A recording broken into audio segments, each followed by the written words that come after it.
বিহার মডেলে Bangla SIR, special intensive revision, বিশেষ নিবিড় সংশোধনী। বিহার মডেলে বিহারে এসআইআর সম্পন্ন হয়েছে, আর এবার ভোটার তালিকা সংশোধনের কাজ চলছে। দ্রুত ভোটার তালিকা ম্যাপিং এর কাজ শেষের নির্দেশ। বিএলওদের অতি দ্রুত কাজ শেষের নির্দেশ দিয়েছেন ইআরও, ইলেকটোরাল রেজিস্ট্রেশন অফিসার। আরো বিস্তারিত জানাবেন পিঙ্কি। পিঙ্কি,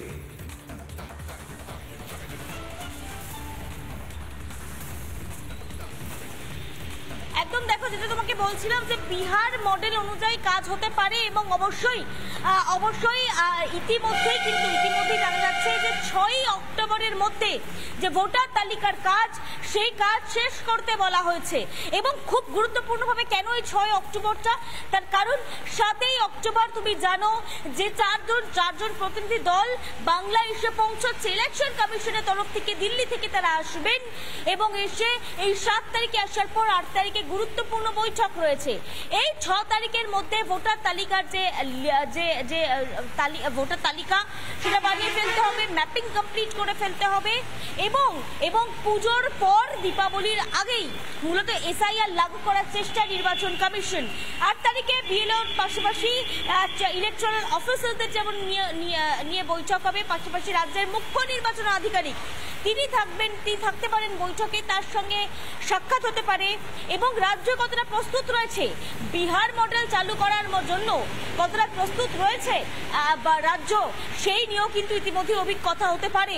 তাই সব মিলিয়ে বলা যেতে পারে এই মুহূর্তে পুজো শেষ হওয়ার পরে চূড়ান্ত প্রস্তুতি এই মুহূর্তে ইলেকশন কমিশনের থেকে একেবারে বিজ্ঞপ্তি বা বলা যেতে পারে যে একদম আগেই জানানো হয়েছিল যে স্থায়ী সরকারি অফিসারদের রাখতে হবে, চুক্তিভিত্তিক বা কন্ট্রাকচুয়াল রাখলে হবে না। এবং তারই মধ্যে 2000 জনকে বাদ দেওয়া নিয়ে ইতিমধ্যেই একটা সিদ্ধান্ত হতে পারে বলে আমরা জানতে পারছি।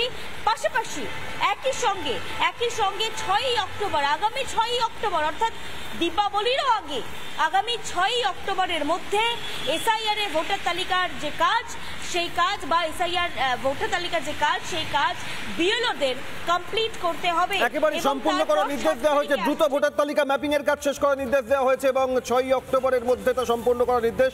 ভোটার তালিকা ম্যাপিং শেষ হলেই এসআইআর চালু হবে বঙ্গে। ধন্যবাদ পিঙ্কিকে। নজর থাকবে আমাদের প্রতি মুহূর্তে পরিস্থিতির দিকে।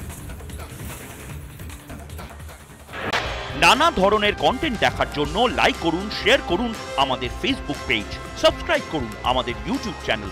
পাশাপাশি অন্যান্য ব্রেকিং নিউজের জন্য অবশ্যই চোখ রাখুন রিপাবলিক বাংলায়।